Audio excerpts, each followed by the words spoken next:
On aurait tellement aimé que quelqu'un nous dise ça avant.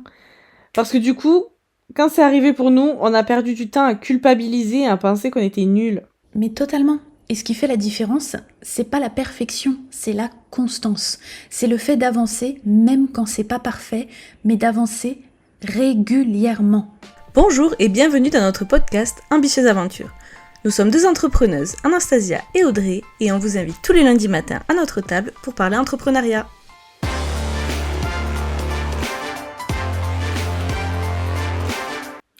Bonjour! Bonjour et bienvenue dans un nouvel épisode d'Ambitieuse Aventure. Aujourd'hui, on aborde un sujet important, l'envers du décor de l'entrepreneuriat. En ce moment, sur les réseaux, on te vend un peu l'entrepreneuriat comme un conte de fées. Liberté totale, indépendance financière, succès de dingue, vie de rêve avec ton ordi sur la plage et des virements qui tombent pendant que tu sirotes ton smoothie. Mais il y a un petit problème à tout ça. Il y a des trucs qu'on ne te dit pas. Oui, il y a des réalités qu'on découvre parfois un petit peu tard. Et franchement, si quelqu'un nous l'avait dit avant, on se serait peut-être évité quelques galères. Exactement. Et c'est ça justement qu'on veut te partager aujourd'hui. Pas pour te décourager, bien au contraire, mais pour que tu sois armé, préparé et surtout que tu te dises pas un jour « mais pourquoi personne ne m'a prévenu ?» On va te dire les vraies choses, sans filtre, avec tout notre cœur. Et surtout, on va te partager comment nous, on a appris à les gérer. Parce que oui, on peut traverser ça et kiffer quand même. Allez, on attaque. Alors prépare-toi parce que ça risque de piquer un peu, mais ça va surtout te libérer. Bon, pour commencer, on va pas se mentir, l'entrepreneuriat, c'est aussi des journées où t'es seul devant ton ordi en mode « salut, y a quelqu'un ?» Mais vraiment, t'entends que le bruit de ton clavier. Pas de collègues qui passent dire bonjour, pas de petit café papotage, juste toi, ton Google Drive et ton chat qui te juge. Et au début, tu te dis « mais moi, j'adore être tranquille, je suis indépendante, je vais kiffer ça ». Mais en fait, au bout de quelques semaines, tu te rends compte que ta solitude, elle peut vite devenir pesante. Oui, et parfois ce qui plombe le plus, c'est pas le taf, c'est le silence. Le vide. Personne à qui demander t'en penses quoi de ça? Ou juste journée pourrie, on se fait un débrief. Et c'est là qu'on aurait aimé qu'on nous dise un truc. N'attends pas d'être au fond du trou pour chercher des gens autour de toi. Trouve ta team dès le début. Vraiment, va chercher une communauté, des binômes, des amis entrepreneurs, des coachs, des groupes. T'as besoin de personnes qui comprennent ce que tu vis. Oui, parce que expliquer tes galères de lancement à quelqu'un qui est salarié et qui a zéro idée de ce que c'est, c'est comme essayer de parler fusion nucléaire avec ton boulanger. Grave! Et spoiler, ça n'aide pas. Donc sors de ta bulle, même si c'est inconfortable au début, parce que oui, l'entrepreneuriat c'est peut-être solo, mais tu peux décider de ne pas rester seul. Bon, autre chose qu'on aurait vraiment aimé qu'on nous dise, c'est que le syndrome de l'imposteur, il ne te lâche pas. Même quand tu signes des clients, même quand tu commences à avoir des résultats. Non mais ça c'est fou. Tu crois qu'un jour tu vas te lever et te dire « ça y est, je suis officiellement une boss, la légitimité coule dans mes veines ». Non, pas du tout. Même avec du chiffre, même avec des victoires, ton cerveau, il trouve toujours un moyen de te chuchoter « ouais, mais là c'était de la chance, là t'étais pas assez pro, là t'aurais pu faire mieux, là c'était pas assez bien ». Franchement, on nous avait vendu le truc genre, le syndrome de l'imposteur, c'est au début. Spoiler, c'est faux. Il revient par vagues. À chaque nouvelle étape, à chaque nouveau défi. Exactement. Et ce qu'on aurait aimé qu'on nous dise, c'est que c'est normal. C'est pas un bug, c'est pas un signe que t'es pas fait pour ça. C'est juste ton cerveau qui flippe un petit peu. La bonne nouvelle, c'est que ça se gère. Ça ne disparaît peut-être pas à 100%, mais tu peux lui fermer son clapet. Carrément. Et un truc qui marche trop bien, c'est de documenter tes victoires.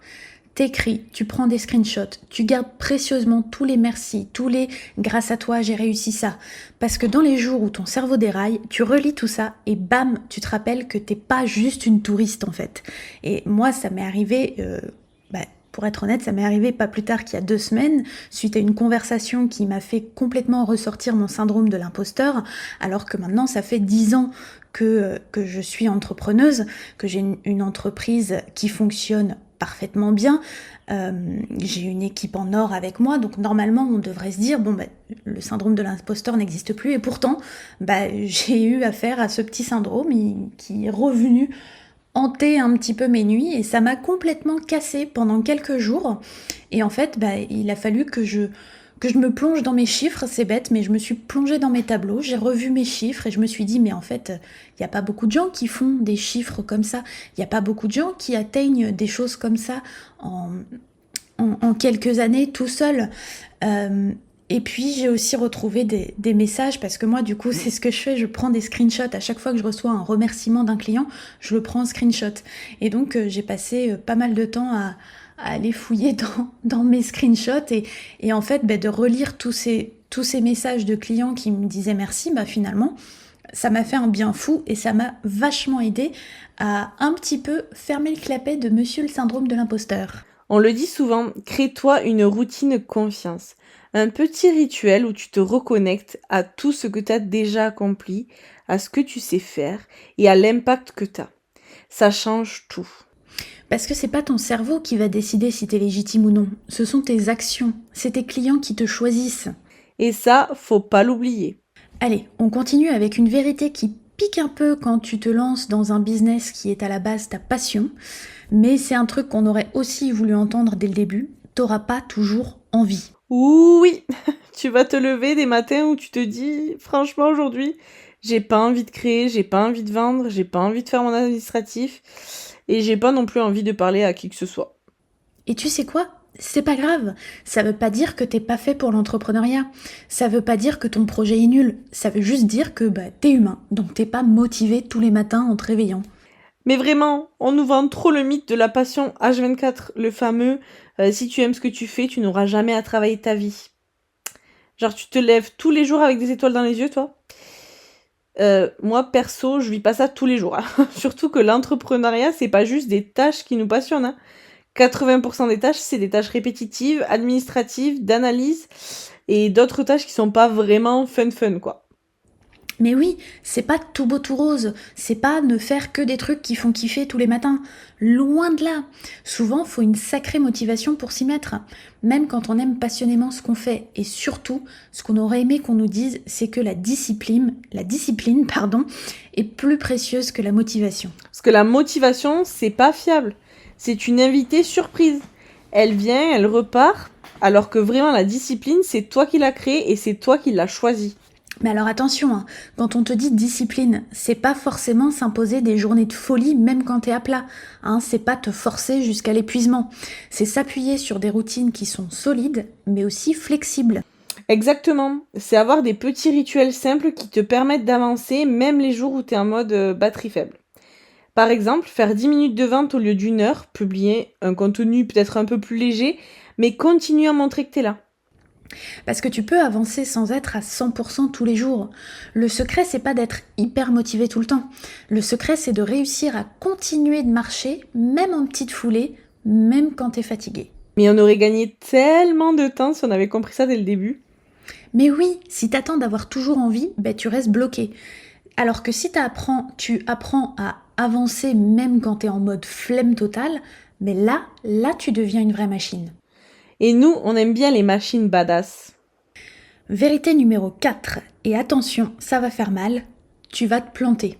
Et pas qu'une fois. Pas 2 fois. Plein de fois. Oui, prépare-toi, c'est un passage obligé. Et franchement, c'est pas qu'on te le souhaite, hein. Mais si personne te l'a encore dit, on préfère être celle qui te préviennent. Tu vas avoir des lancements qui foirent, des posts qui font aucune vente, des offres qui te semblent géniales et personne ne va les acheter. Et ce qui est encore pire, c'est que des fois tu vas bosser comme une malade sur un projet, tu vas y mettre tout ton cœur, toute ton énergie, tu vas y mettre tes meilleures idées, tu vas être trop fier. Et quand tu vas le sortir, silence radio, pas une vente, pas un message, pas un retour. Et là on te prévient, le premier réflexe c'est « je suis nul, j'aurais pas dû me lancer, tout le monde y arrive sauf moi, c'est peut-être pas fait pour moi ».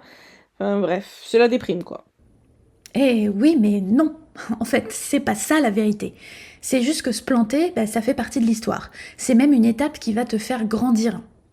On aurait tellement aimé que quelqu'un nous dise ça avant. Parce que du coup, quand c'est arrivé pour nous, on a perdu du temps à culpabiliser et à penser qu'on était nuls. Alors qu'en vrai, c'est normal. C'est comme ça que tu deviens un meilleur entrepreneur. C'est comme ça que tu vas muscler ton business. C'est pas dans la théorie que t'apprends, c'est dans les murs que tu te prends. Et tu sais quoi ? Même les entrepreneurs qu'on admire, qui font des gros chiffres, ils continuent de se planter. On en a vu dans les coulisses des lancements à 0 inscription, des produits qu'ils ont dû abandonner.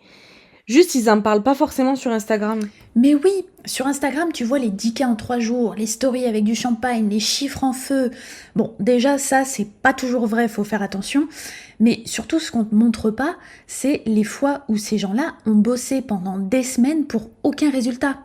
Et c'est pour ça que tu crois que c'est toi le problème. Parce que tu vois que les réussites des autres. Tu vois pas leurs échecs alors qu'ils en ont probablement eu des dizaines avant d'arriver à leur poste réussite. Spoiler alert, tu n'es pas seul. Vraiment pas.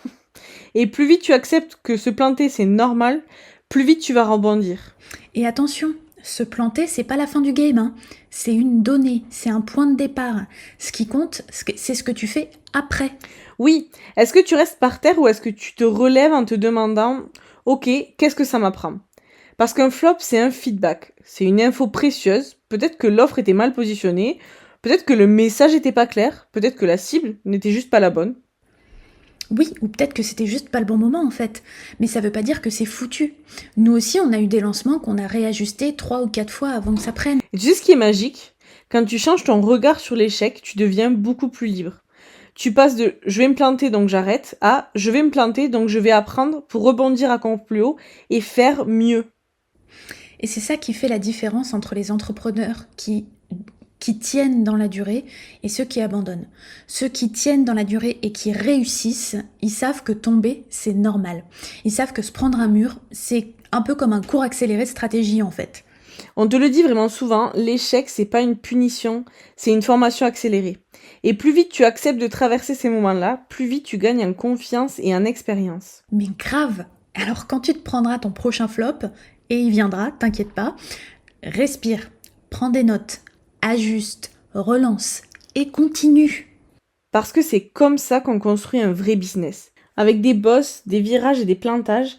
Et c'est ok, t'es sur la bonne route. Bon, on termine avec une grosse pression qu'on se met tous. L'impression qu'on doit être partout, tout de suite. Ouais, alors avec les réseaux sociaux, c'est de pire en pire. C'est cette espèce de fameux syndrome de je dois être sur Instagram, sur TikTok, sur YouTube, je dois faire des newsletters, des challenges, des lives, des podcasts, je dois lancer 3 offres différentes. Et tout ça avant la fin du mois. Franchement, c'est la recette parfaite pour s'épuiser et surtout ne pas vendre. Exactement, parce que tu t'éparpilles, tu mets de l'énergie partout, mais t'approfondis nulle part. Et du coup, tu t'essouffles, tu publies sur Insta, tu testes un post sur LinkedIn, tu fais une vidéo sur TikTok, mais au fond, t'as aucune stratégie. Tu t'épuises et t'as même pas le temps de te demander si ça fonctionne vraiment. On aurait tellement aimé qu'on nous dise « commence simple, commence focus », et comme ça tu vas aller plus vite et plus loin. Mais vraiment, c'est pas en étant sur tous les réseaux sociaux que tu vas gagner, c'est en étant connu sur un réseau. C'est pas en créant 15 offres que tu vends, c'est en ayant une offre forte, claire et alignée. On croit qu'être sur 1000 canaux, c'est un raccourci vers le succès. Alors qu'en fait, c'est souvent un détour qui te fait perdre du temps, de l'énergie et beaucoup de confiance.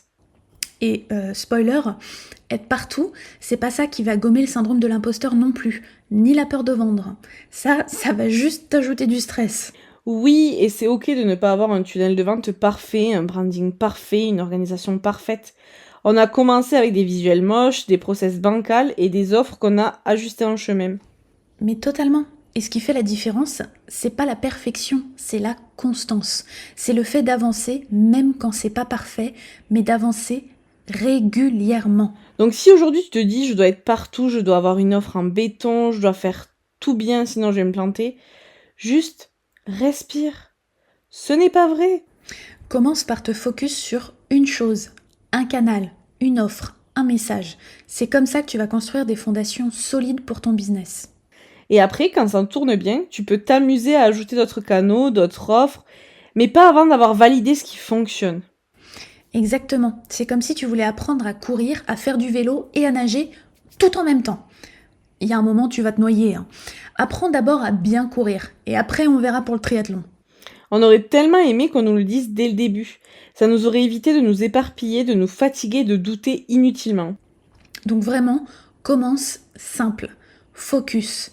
Et rappelle-toi que la perfection ne vend pas. Ce qui vend, c'est toi, c'est ta régularité, c'est ton message qui résonne. Bon, on aurait encore à peu près 15 000 vérités sur l'entrepreneuriat à dire, mais il nous faudra un épisode de 24 heures pour toutes les placer, donc on va peut-être s'arrêter là. Oui, on n'a pas pu tout te dire là, mais on a au moins couvert l'essentiel. Tu sais, l'entrepreneuriat, ce n'est pas tout rose. On te montre souvent les paillettes, les chiffres qui explosent, les voyages, mais ce n'est qu'une seule petite partie de l'histoire. Oui, la vérité, c'est que tu vas traverser des moments de doute, des moments de solitude, des ratés, des jours où t'as zéro motivation. Et c'est normal. Et en fait, c'est pas grave. Parce que malgré tout ça, l'entrepreneuriat reste une aventure incroyable. On n'est pas là pour être parfait, on est là pour être vrai, pour créer un business qui nous ressemble et qui nous rend fiers, même les jours où c'est plus dur. Une aventure qui te challenge, qui te transforme, qui te fait grandir si tu acceptes d'y aller avec tes forces, avec tes failles et surtout avec ta vérité. Et toi, dis-nous, qu'est-ce que tu aurais aimé savoir avant de te lancer ? On serait vraiment trop heureuse d'en parler avec toi. Viens partager ton expérience avec nous, on t'attend. Et en attendant, on te souhaite une bonne semaine et à lundi prochain. Bye bye ! Bye! N'oubliez pas de vous abonner à notre podcast pour ne manquer aucun épisode. On se donne rendez-vous également sur notre newsletter et sur nos réseaux sociaux. Je vous dis à lundi!